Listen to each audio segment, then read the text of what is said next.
sempre. A evolução continua. Como vemos aqui também,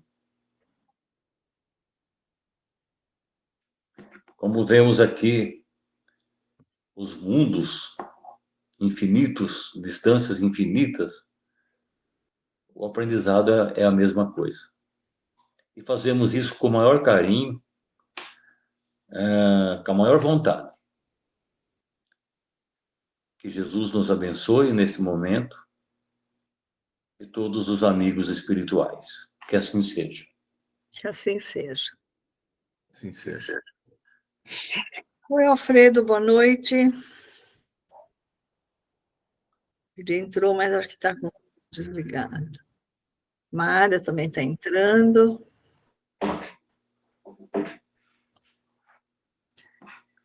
Bom, semana passada, nós fizemos, deixa eu ver, o livro está aqui do lado, nós fizemos os Impérios Estelares, mas deixamos um finzinho sem fazer. Vocês lembram disso? É. Então, eu vou ler. Vocês querem que repasse para cima ou ler só o finzinho? O que vocês querem? Pode ser o fim, né? Finalzinho, né? É. Então, aqui nesse capítulo, ele vai falar dos arquitetos, né, do espaço, os arquitetos siderais. Ele vai falar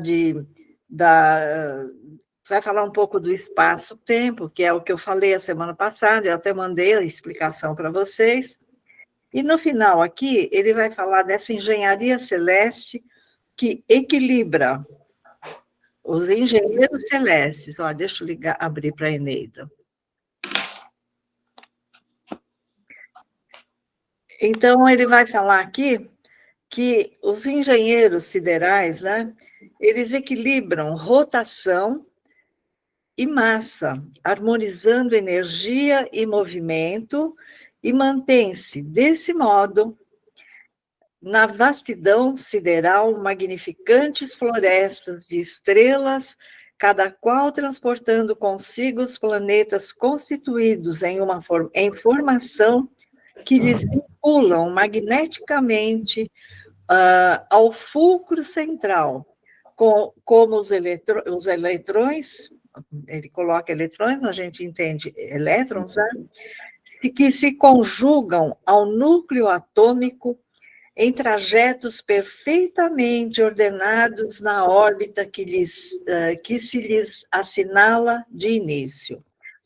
Então, a explicação, né? Ele está mostrando aqui, nesse final... Oi, Eneida, boa noite. Ele está mostrando nesse final que os arquitetos do espaço, que ele chama de engenheiros celestes, trabalham os elementos da natureza de uma forma para que tudo funcione de uma forma muito equilibrada, muito harmônica.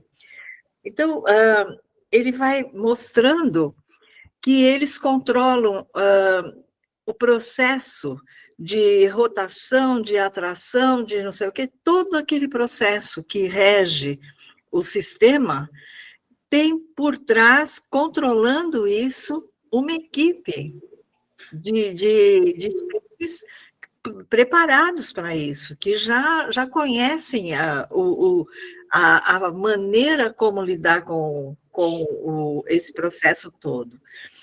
Então, a gente também já estudou no Espiritismo que tudo no universo é regido por leis. Nós vamos lá no Livro dos Espíritos e vamos ter lá 12 leis morais. E quais são essas leis que regem o universo e que regem a nossa vida? É a lei de adoração, a lei de reprodução, a lei do trabalho, a lei da destruição, a lei do progresso, a lei da igualdade, a lei da liberdade e justiça. Então, a gente vê que tem lei para tudo. Tudo é controlado por leis. Nós temos limites. O universo também tem limites de movimentação. tem que ter um processo ali de atração, de gravitação, de um monte de coisas que precisam se manter equilibradas, porque senão tudo se desintegra, né? E ele vai falar que esses arquitetos expressam uma visão profunda, integradora, né? Entre ciência cósmica e inteligência espiritual. Então, vejam bem, o que o André Luiz fala para a gente? Que, assim como tem toda uma ciência lidando nesses sistemas astrais, né, no universo, existe paralelamente o espírito que evoluiu da simplicidade até o ponto de conhecer todos esses sistemas, essas leis, e que esse conjunto é que promove tudo que existe e que nos dá a oportunidade de experimentar a vida em vários mundos, em vários momentos da nossa vida, buscando o lugar adequado para cada um de nós. Então, é uma metáfora com o conjunto das inteligências divinas, ou construtores cósmicos, que atuam nas leis universais. Deus criou a essência espiritual, que vai evoluindo através de leis da natureza, leis naturais, e criou os elementos materiais para que se construíssem as moradias para que nós pudéssemos evoluir, que são os sistemas. E que isso tem que trabalhar em conjunto. A sabedoria do espírito trabalhando nesses elementos com as leis e a criação divina caminhando num processo evolutivo dentro dessa criação universal. Então, esses espíritos, que são esses engenheiros, né, que ele coloca, eles equilibram rotação e massa, harmonizando energia e movimento. Está difícil até aí? Eneida, está difícil? Não. A Mara chegou. Mara, boa noite. Ela não respondeu. Boa noite. Boa noite. Eu achei que você estava desligado o seu microfone. É uma metáfora, então, para o conjunto das inteligências divinas, ou construtores, como eu disse, que atuam nessas leis, equilibram todo o processo. E ele vai falar ainda, citar de leve ali, a energia, que é uma energia que envolve, né, o universo. Nós estamos mergulhados numa energia que estimula, que protege, que não sei se o termo certo seria incentiva, mas que cria vida, movimento, ação para nós e para tudo que existe no universo. É a expressão física da energia no tempo e no espaço. Vamos ver o que mais que ele fala. Acho que nós terminamos esse item, a explicação disso. Então, eu vou encerrar esse item aqui do livro Impérios Estelares, dizendo que o amor divino se manifesta como ordem e harmonia nas leis do universo. Deus se manifesta através de suas leis. Certo? Ficou dúvida?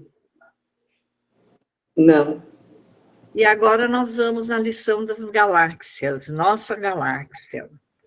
Então, vamos lá. Quem lê alguém um trechinho aí, que meu livro eu estou lendo aqui do lado, mas eu ponho ele na luz, tiro ele da luz, volto ele para a luz, a letrinha é miúda e me atrapalha. Pode começar aí, Reinaldo, lendo. Tá. O primeiro parágrafo, tá? Não lê um pedaço muito grande, não, né? Um Não, pedaço. o primeiro parágrafo, o primeiro trecho que ele fala até o ponto final.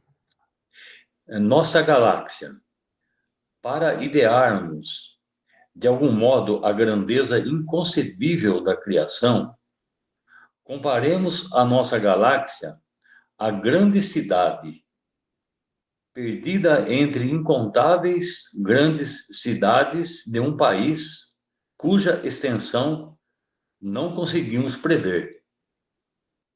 Tomando o Sol e os mundos Não, nossos. aí pode deixar, vamos fazer um pedacinho por vez. Espera mais um pouco. Porque assim a gente vai destrinchando de pedacinho por pedacinho, fica mais fácil para vocês entenderem. Então, o que ele compara aí? Ele vai comparar a galáxia, olha, para idearmos de algum modo a grandeza inconcebível da criação, comparemos a nossa galáxia com uma grande cidade. Então, vamos lá. A galáxia, uma grande cidade. A cidade tem os seus bairros. Os seus bairros têm as suas ruas, e assim se forma a galáxia. Se forma a grande cidade, e assim também é uma galáxia. Ele vai explicar como funciona, isso que eu disse, de uma cidade, de um bairro e uma rua, fui vindo para cá, para o miúdo, ele vai explicar por que a galáxia se assemelha a isso. E daí vamos no segundo parágrafo. Lê, João Sérgio. Tomando o Sol e os mundos, nossos vizinhos, como apartamentos de nosso edifício, reconheceremos que em derredor repontam outros edifícios em todas as direções. Então, olha, se nós estamos numa cidade, você está lá no seu apartamento, no seu edifício, e você vai perceber, quando você abre sua janela, que você não está sozinho, que ali, naquele lugar que você mora, que forma-se um bairro, onde você vê muitos apartamentos, muitas casas. No universo é a mesma coisa. O universo não é isolado, ele tem companhia, né? Ele tem outros sistemas iguais. Não é só o nosso sistema ou o nosso planeta. Segundo o André Luiz, ele vai colocar por aí em algum lugar, não sei aonde, que eu não me lembro onde foi, mas a gente vai ver. Ele fala, para a gente não ficar muito vaidoso, porque o nosso planeta nem é o maior do sistema. Ele vai colocar dessa forma. Mas a gente vai ver que ele está mostrando que a galáxia, a formação dela, ali, numa galáxia, pode ter outras galáxias conjugadas. E, além disso, mesmo nela sozinha, numa isolada, existe todo um processo de habitações ali, de sistemas e de moradias, né? Ele compara com moradias aqui na nossa vida, para que a gente entenda os vizinhos nossos do astral, né? Do universo. Oi, Hilda. Oi. Então, eu ouvi uma palestra, se eu não me engano, foi do Otacílio, aquele que é físico, né? E ele estava falando que aquele telescópio James Webb, ele detectou que na nossa galáxia Via Láctea tem 200 bilhões de estrelas, ou seja, de sóis, né? E, provavelmente, 300 bilhões ou trilhões de planetas, né? E que assim, o nosso sistema solar não está estático, ele vai ele vai indo em redor da nossa... Galáxia. Não é da galáxia, é o menos da galáxia, que agora me fugiu o nome. Que tem Andrômeda, tem certo. constelação. Da constelação, né? Isso. E a galáxia inteira também gira em torno de outras. Nossa, eu achei muito interessante isso. Tudo tem movimento, né? A gente vê que tudo tem movimento no universo. Tudo vira. Tudo tem movimento. Então, a galáxia é composta por sistemas solares, como se fossem bairros, estrelas, como se fossem moradias luminosas, e leis físicas que regulam todo esse movimento, esse equilíbrio, como o que seriam, então, essas leis que regulam todo esse movimento? O trânsito nosso aqui, entendeu? O controle do trânsito nosso aqui numa cidade. O André compara essa galáxia com esse processo. Ele fala da formação da matéria, que foi a nossa aula passada, ou anterior, não sei. Ele fala que o universo se formou por um processo gradual que começou com a formação de partículas subatômicas. Vocês lembram disso? Formação de partículas subatômicas, que depois se uniram para formar partículas diferenciadas, se uniram e acabou acontecendo a grande quantidade de energia, né, de eletricidade ali, e acabou explodindo, e acabou, essa explosão é que causou o Big Bang, que causou a quantidade imensa de partículas diferenciadas. Vocês lembram dessa aula que eu falei disso? Então, vamos agora destrinchar um pouco. Logo após o Big Bang, aconteceu o quê? Há cerca de 13,8 bilhões de anos atrás, o universo era extremamente quente e denso. As coisas, ele está falando sobre isso porque as coisas não aconteceram num estalar de dedos. Mas Deus estalou o dedo e ficou tudo pronto. Não, ele está mostrando aqui no começo do livro, com detalhes, que nós estamos mergulhados num fluido que é o elemento material do universo, é o que materializa, o que cria formas. E que tudo isso é trabalhado pelos engenheiros siderais, pelos espíritos que já estão lá na dimensão dos co-criadores. E ele vai falando que esse processo é lento. Não é uma coisa assim, de estalar o dedo e ficar pronto. Mas Deus pode, então ele fez, ele quis, pronto, ficou pronto. Não, a coisa precisou-se, depois dessa explosão, esperar o resfriamento para poder formar. Hilda, fala. E também dá para lembrar aqui que a força da atração, da atração aqui, ele vai aglutinando, né, os componentes, né? Como o átomo, ele tem o próton, o elétron e o nêutron, ele é o ímã. Então, existe essa atração. E a atração é uma lei, né? A lei de atração é o que equilibra, é uma das leis equilibradoras do universo. Vai aglutinando, né? Exatamente. Então, houve, nesse momento do Big Bang, o universo era extremamente quente, denso. A energia se transformou em matéria, inicialmente, na forma de quê?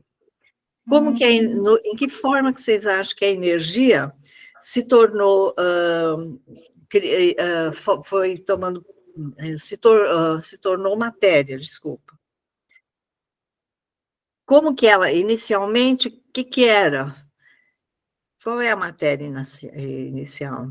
Era mônada? A gente chama de mônada, mas é outra coisa que eu estou falando. Então, começou o quê? Após aquele resfriamento, a energia se transformou em matéria inicialmente na forma de quê? De partículas subatômicas, não, Simba, como os quarks, por exemplo, os leptons, né, por exemplo, e os elétrons, incluindo os elétrons. Então, tudo começou de coisas muito simples, para se construir com aquele elemento simples um processo que é o que nós vemos hoje, esses sistemas todos, né? Então, com a expansão do resfriamento no universo, essas partículas começaram a se combinar. Quarks formaram prótons, elétrons. Está muito difícil? Vocês querem que eu diminua aí a dificuldade? Difícil, viu? Não, eu acho legal A gente, saber. quando você está explicando, a gente entende, só que é difícil guardar tudo isso. Mas é escrito para vocês, porque eu tô gravando no meu celular. Eu sei. Eu estou falando, depois eu passo eu escrevo no computador, estou gravando aqui, por isso que eu estou mexendo aqui toda hora. Então, a gente vai gravando a minha explicação para mim passar depois escrito para vocês. É difícil, é. Então, aqueles elementos, aqueles quarks que se combinaram foram se tornando prótons e nêutrons. Olha aí, já está começando a se formar o átomo, né? O átomo. Então, mais tarde, cerca de 380 mil anos após o Big Bang, olha só, 380 mil anos após o Big Bang, quando a temperatura já diminuiu o suficiente, os prótons, os nêutrons, capturaram elétrons, porque ali já tinha a força positiva e a negativa, então eles já atraíram, né? Capturaram os elétrons, formando, então, os primeiros átomos estáveis, principalmente o hidrogênio e o hélio. Isso não precisa decorar, é só para a gente conhecer o processo difícil que foi, né? Trabalhoso que foi, porque teve que esperar todo esse elemento material se formar, né? Então, ao longo dos milhões de anos, a força da gravidade fez com que essas nuvens de gás, que é hidrogênio e hélio, se condensassem, formando as primeiras estrelas e galáxias. Aí entra, nesse controle todo desse processo, nós temos os engenheiros siderais, que estão esperando esse resfriamento, que estão fazendo esse controle, né, de todo esse material que está sendo agora organizado com o resfriamento, para eles começarem nessa condensação, criar formas. Então, surgem as primeiras estrelas, as primeiras galáxias, entendeu? Dentro dessas estrelas, processos de fusão nuclear que vão criando elementos mais pesados. Eventualmente, esses elementos mais pesados, deixa eu ajeitar aqui a gravação. Eventualmente, esses elementos mais pesados, eles formaram planetas, luas e outros corpos. Então, os engenheiros astrais foram manipulando esse processo para que aquilo fosse se organizando, aquela matéria fosse se organizando. Agora, quando você fala em engenheiros celestiais, engenheiros siderais, a gente fala de espíritos crísticos, espíritos que já venceram as limitações da consciência. Eles já estão plenamente conscientes do universo, manipulam aquilo. E esses espíritos, quando eles chegam, apagou aqui, eles chegam, pronto, esses espíritos, quando chegam nesse nível, na esfera crística, eles estão em uníssono com a mente superior, com a inteligência suprema criadora de tudo, que nós chamamos Deus. Então, essa esfera crística capta essa vontade de Deus, o que Deus quer atuar na matéria, é através desses espíritos. Eles estão manipulando, mas eles estão seguindo o pensamento divino, o querer, como que Deus quer isso seja feito. Eu até comentei hoje na aula da tarde alguma coisa sobre espíritos crísticos, da esfera da consciência crística, né? Onde esses espíritos se ligam, já estão conectados com essa força. Então, eles interagem, Deus se mostra no universo através da expressão deles, do que eles fazem. Deus se expressa aqui na vida através do que nós fazemos. A vida vai trazendo para mim situações que eu preciso passar e eu vou ter que me expressar nessas situações. Tudo isso tem entidades por trás que estão manipulando, estão trabalhando para que eu consiga aquilo. O que me faz não conseguir? A minha ignorância, a minha persistência, a minha resistência com as mudanças que precisam ser feitas. Então, o universo foi nesta lentidão, para nós, né? Para eles é rápido, mas para nós, essa lentidão que foi passo a passo sendo organizada e formando os sistemas. Portanto, a formação do universo seguiu uma sequência hierárquica, começando com os menores partículas, progredindo para estruturas e sistemas maiores, mais complexos, que observamos hoje. Então, uma partícula acabou criando um monte de coisa. Por quê? Porque esse poder de atrair e ser manipulado pela mente de espíritos que já têm esse nível. Assim se formam sistemas. A ideia central dessa lição que nós estamos estudando é o quê?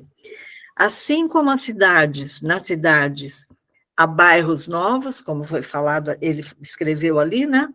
Assim como nas cidades há bairros novos e antigos, regiões organizadas e outras em construção, nas galáxias é a mesma coisa.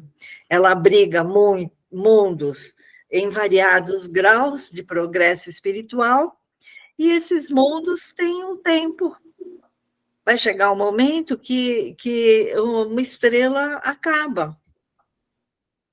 Só que aí, daqui a pouco eu vou falar sobre isso. Aí também é uma grande mágica do universo, uma grande expressão da inteligência divina, mas nós vamos chegar já nesse ponto.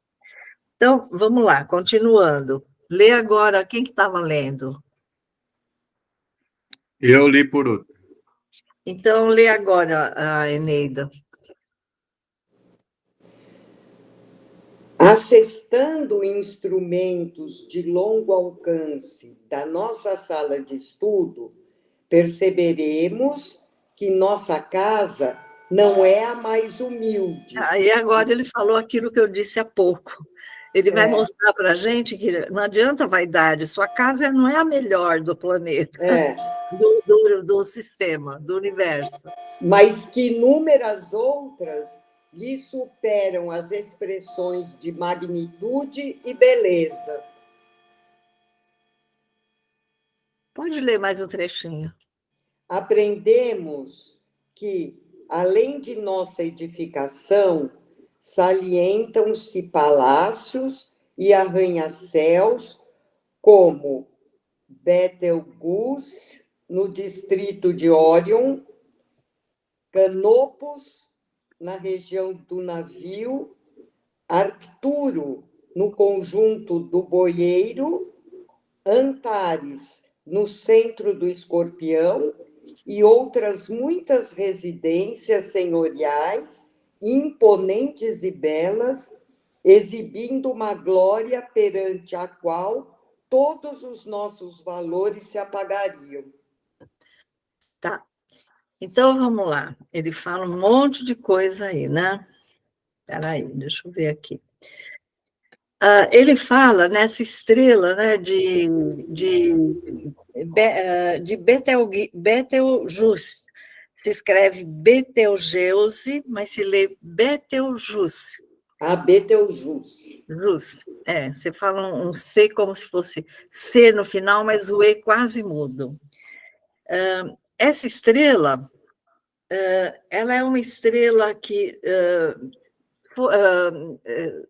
teve o seu ciclo, né, de evolução, já tinha um processo de evolução ali, já mais ou menos equilibrado, além do nosso aqui, e ela começa a colapsar, ela chegou ao fim do seu tempo. Como que ela chegou ao fim? Essas estrelas, as estrelas, no final, elas colapsam. Quando elas colapsam, a parte externa delas explode. Nessa explosão, os elementos que formavam ela, que explodiu, não é isso? Esses elementos vão criar o que ele vai chamar de supernova. O que é a supernova? Novos planetas, novas estrelas. O que vocês entenderam disso? Que nada se perde no universo. Igualzinho a nós. Nós temos um corpo físico que um dia vai se desintegrar, né, com a morte. Aquelas partículas que aparentemente para nós são enterradas ali, que vão desaparecer, não vão. Elas vão se tornar energia e vão retornar para o universo. Esses elementos que nos formam a constituição física vai formar outras constituições físicas. O sistema planetário é igual. Se nós analisarmos a construção dos mundos e a nossa construção física, né, é a mesma forma quase. São as mesmas partículas, né? Partículas são átomos, a nossa composição, e nós temos também esse poder de atração. Lembra do carro que eu falei a semana passada? Da lei da gravidade, daquelas leis que eu falei? Que eu falei, olha, nós estamos andando num carro. O carro faz uma curva, o corpo nosso faz isso. Se o carro estivesse fazendo a curva e eu ficasse aqui, o carro está tombado e eu estou fora da direção reta de dentro do carro. Vocês conseguiram entender isso? Pensar nisso? Bom, existem leis que também controlam os nossos movimentos, de certa forma, aqui no sistema. Então, o carro virou, eu estou aqui, eu viro junto, porque ó, eu estou reto com o carro. Quando o carro volta para o normal, eu volto para o normal. É uma lei que nos mantém retos, numa linha reta.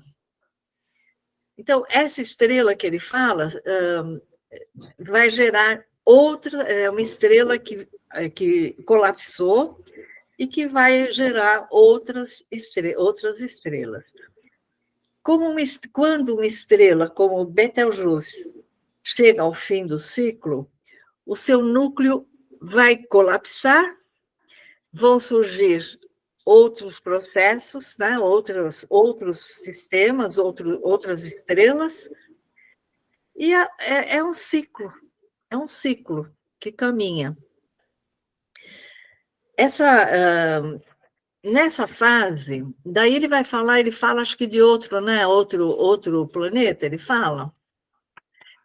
Sim, ele vai falar. Ele fala de Canopus, na região do navio. Ah, tá. Tá, já entendi, já lembrei. Já deixa eu ligar. Aqui, quando eu apago o telefone, eu não sei se ele está gravando, eu fico preocupada. Então, a estrela, quando colapsa, ela vai liberar uma quantidade imensa de energia que vai se espalhar. Esses elementos são elementos pesados, como ferro, ouro, cálcio, elementos que nós usamos aqui, né? Que nós temos no nosso planeta aqui. Em outras palavras, a morte de uma estrela é o nascimento de muitos mundos novos. Nada se perde, tudo se aproveita. E ele vai falar, vamos ver, agora ele fala, deixa eu virar aqui, que essa letra aqui é maior, o livro aqui é maior do que esse meu pequenininho, que está muito ruim para mim ler esse. Bom, eu vou falar depois sobre esses outros planetas aí. Ele vai falar, lê o restante, Yara, ou Amara, uma das duas.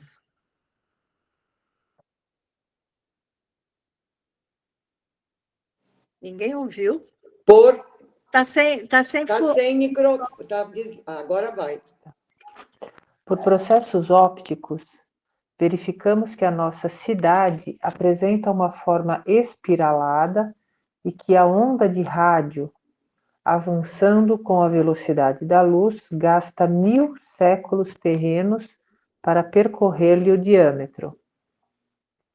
Nela, surpreenderemos milhões de lares, nas mais diversas dimensões e feitios, instituídos de há muito, recém-organizados, envelhecidos ou em vias de instalação, nos quais a vida e a experiência exameiam vitoriosas. Uhum. Tá. Bom, então, voltando ali, aqui ele falou muito pouca coisa, mas ele fala no de cima, né? Então, essa estrela que já desaparece, que já colapsou, ela estava situada em Órion, que ele fala, né? São regiões cósmicas em transição evolutiva. O movimento da criação, onde as estrelas passam por reencarnações em novas formas. Então, nós vamos ter mundos primitivos, nós vamos ter mundos de expiação e provas. Em cada estágio desses mundos, nós vamos depurando a nossa característica. Nós vamos melhorando o nosso aspecto, nós vamos lapidando nós vamos despertando cada vez mais a consciência e vamos lapidando as nossas formas. Nós hoje já não temos mais a característica dos primitivos, eles eram mais pesados, mais grosseiros, eles tinham uma constituição diferente. Hoje, a gente já tem uma constituição mais leve, e isso tende a mudar daqui sempre, vai caminhando para uma sutileza cada vez maior. Mas vai chegar um momento nosso final também, desse corpo físico. A alma não, mas o corpo físico sim. E é exatamente o ciclo das coisas no universo. Tudo tem um ciclo. Então, André Luiz diz que a nossa galáxia tem forma espiralada. E ele está descrevendo o formato da Via Láctea. A Via Láctea é uma galáxia espiral, ele fala, né? Ou seja, tem um núcleo luminoso, onde há muitas estrelas antigas na galáxia, e braços em espiral, como se fossem redemoinhos de estrelas, poeira, gás, girando em torno do centro. Vocês entenderam? Então, existe ali, na Via Láctea, né? Na galáxia, nessa espiral,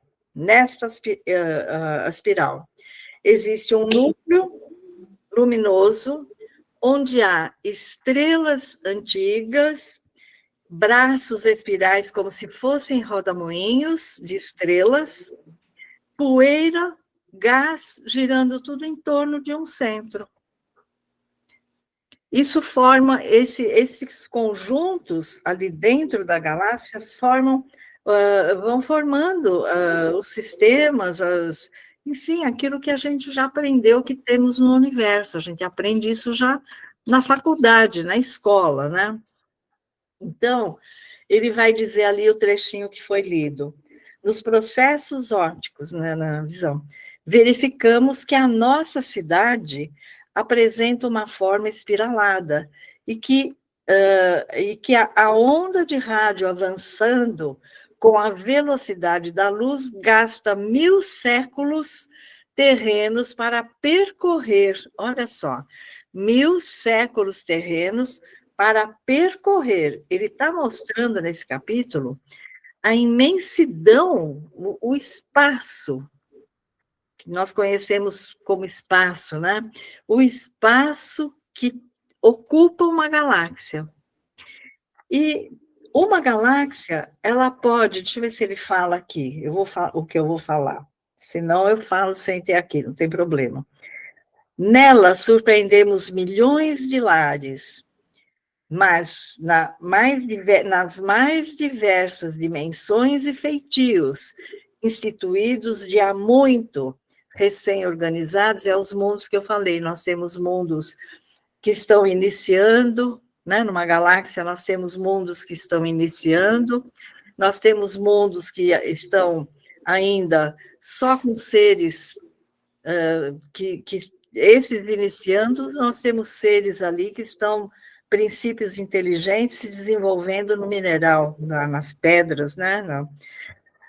Nós temos depois as plantas que começam a surgir, nós temos então mundos que está nesse estágio do vegetal, mundos que começam a surgir os animais, né? Aqueles grandes animais que nós tivemos, né? O Emmanuel, no A Caminho da Luz, ele vai contar, inclusive, que as formas foram muito trabalhadas e modificadas pela espiritualidade. Então, as formas iniciais, algumas não deram certo, não funcionaram bem, porque eles foram tentando mudanças.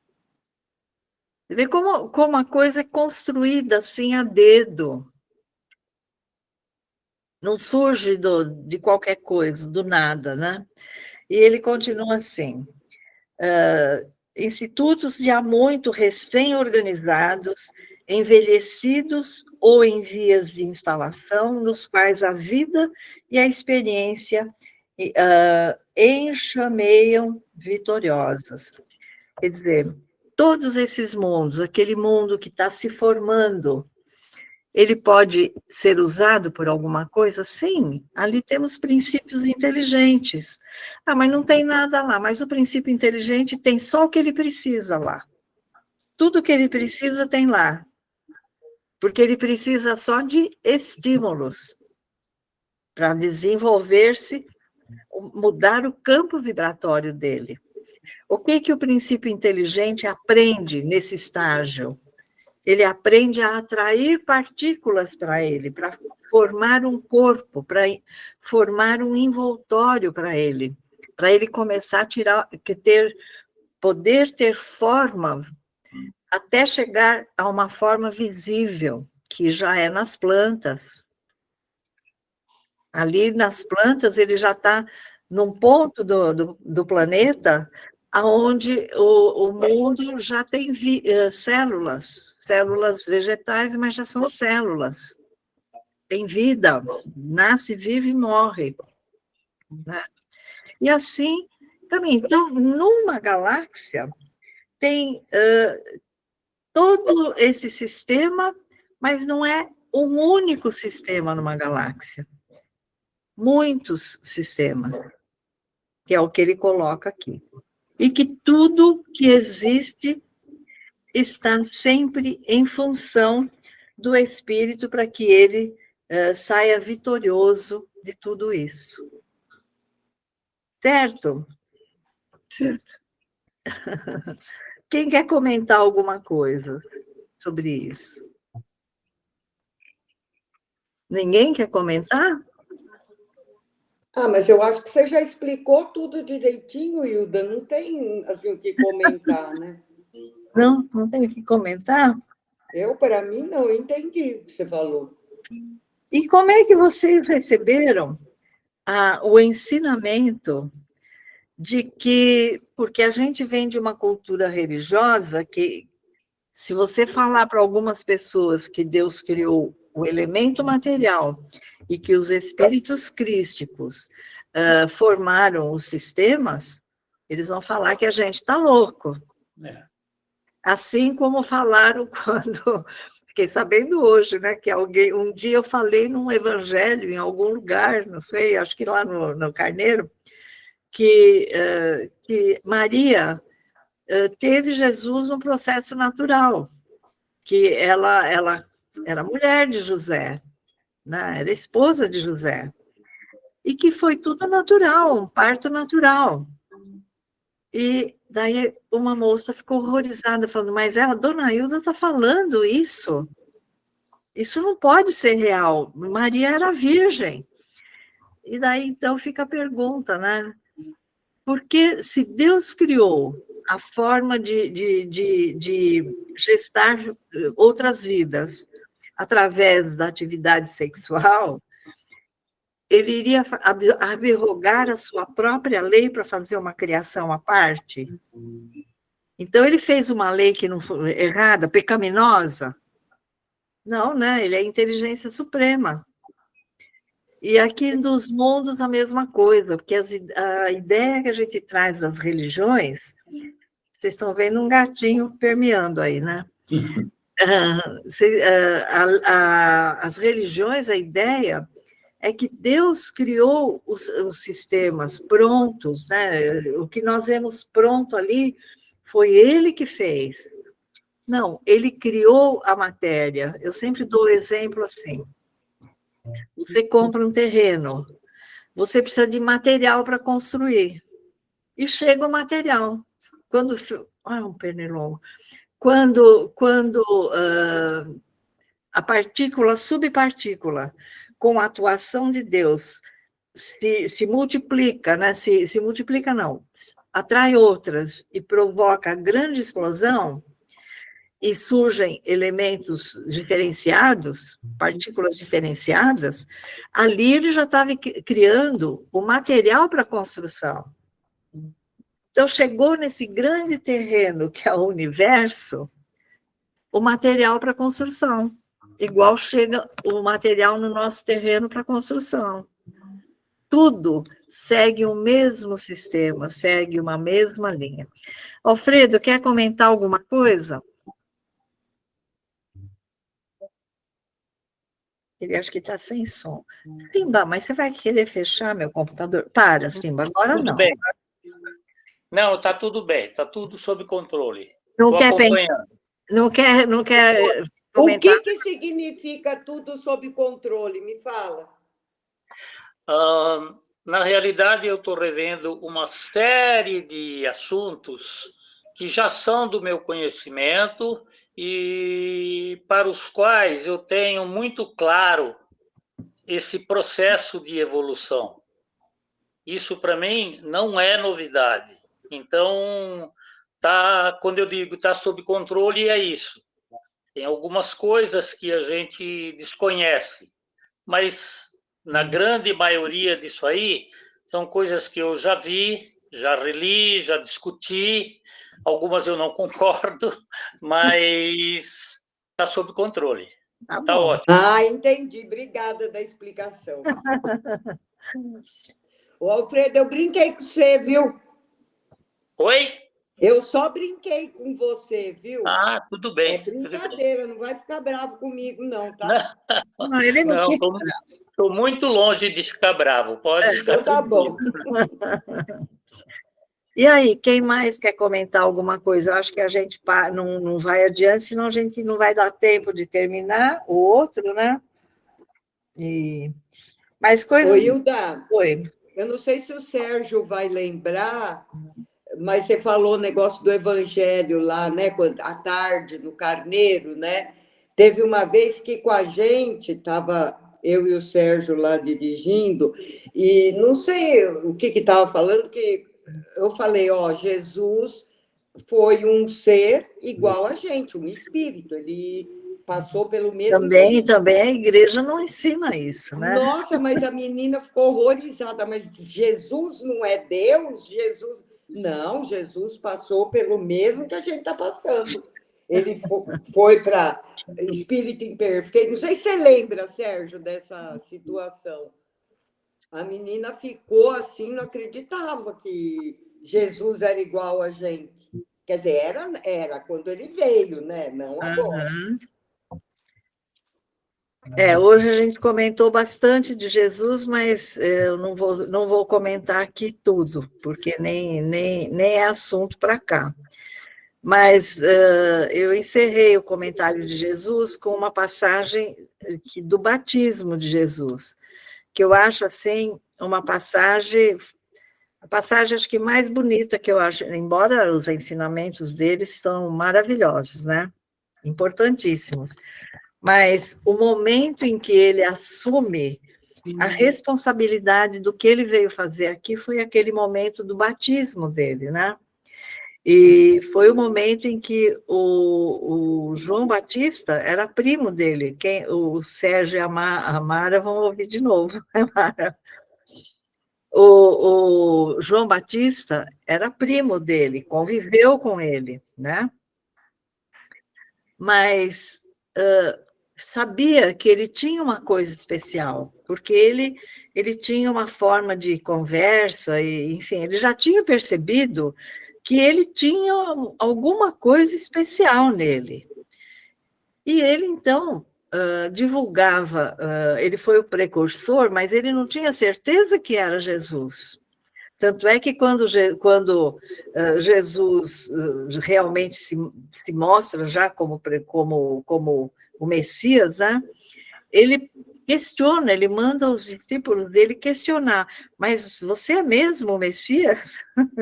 Porque ele não tinha certeza. Mas ele teve um insight ali, no momento em que ele viu Jesus, naquela hora que Jesus foi pedir para ele ser batizado, para que ele batizasse Jesus. E ali ele sentiu uma forte energia, um momento assim, onde ele não tinha percebido ainda essa força energética vinda de Jesus. E ali, então, ele percebeu, ele falou, ainda teve dúvida depois, mas ele ali já se conscientizou de que realmente era o ser que ele estava divulgando no período que ele ficou divulgando, né, o Messias.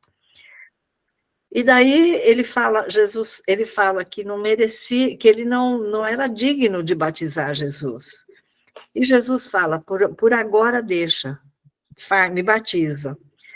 Naquele momento do batismo, e quando ele sai da água, uma luz muito forte desce do astral, do céu, né? E essa luz toca Jesus. Naquele momento, a igreja coloca como uma pomba que desce, né? Mas é um foco de luz que desce. Naquele momento, o que aconteceu com Jesus?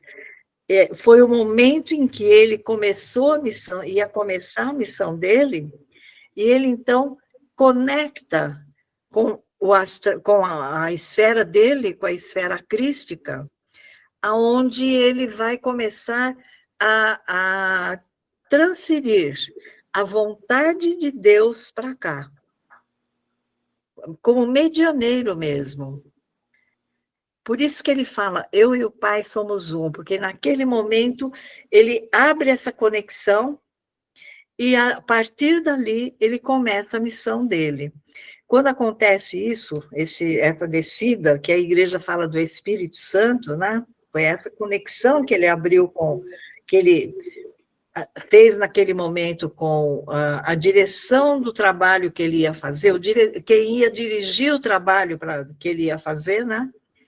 Ele se recolhe, vai para a montanha lá, e ele fica 40 dias fora, que é onde a igreja coloca que ele foi tentado, né? O demônio tentou. A explicação dessa tentação é outra, é que não é que não tinha um ser tentando ele, a partir dali, ele tinha que se desvencilhar de qualquer energia negativa da vida física que ele levou até ali, do mundo que ele viveu, dos contatos que ele teve. Ele ia começar um novo processo, agora com aquela força que ele conectou. Então, ele ficou 40 dias recolhido para ele firmar aquela conexão e começar. Quando ele desce, ele começa, então, a já montar seu apostolado, a escolher os discípulos. Então, eu acho essa passagem da Bíblia, né, muito bonita, que é o momento da conexão dele. E é assim, gente, nós vamos, a semana que vem, a gente já vai para o outro tema, que é, deixa eu ver qual que é aqui, nossa, que letrinha, deixa eu ver, lá está maior. Forças atômicas, né? Isso. Então, gente, a semana que vem faz mais um pedacinho, amanhã eu já mando para vocês a explicação minha que eu gravei, tá bom? Tá bom. E vocês vão relendo e vão marcando dúvida aí. Qualquer dúvida você pergunta para mim ou para o Alfredo, porque como o Alfredo trabalhou com tudo isso, ele vai saber me ajudar. E quando não tiver certo, você fala, viu, Alfredo? Gente, vamos fazer uma prece de encerramento, pedindo à espiritualidade superior que derrame sua paz, a paz de Jesus, né, que se derrame sobre nós, e que sejamos merecedores de ter sempre no nosso caminho esses espíritos amigos que trabalham, se espalham por todo o planeta em nome de Jesus, procurando nos amparar. Que a tua paz, Senhor, esteja conosco e que possamos ter um final de semana sempre contigo no nosso coração, no nosso lar, na nossa vida. Que assim seja. Que assim seja. Um abraço e uma boa noite a todos, né? Boa noite. Para Boa noite, quem até não amanhã. vê, até amanhã. Até amanhã. Para Tchau, quem tchau. não Até amanhã. vejo, uma ótima semana. Acho que só o Alfredo que eu não vou ver, porque daqui acho que todo mundo vai amanhã, né? Então, Aonde? No centro? é. O Alfredo, quando ele dá certo, ele vai, sim. Quem disse? Então, eu estou falando, só o Alfredo, que eu não sei se eu vou ver amanhã ou não, né? Olha lá, ele já apareceu ali. Ó, pode olhar agora, aí se eu for amanhã você vê de novo. Senão Então, já tá bom. combinado. Tá ótimo, já olhei. Uma boa noite para vocês. Boa noite. Tchau, tchau. Boa noite. Tchau, boa noite. Boa noite.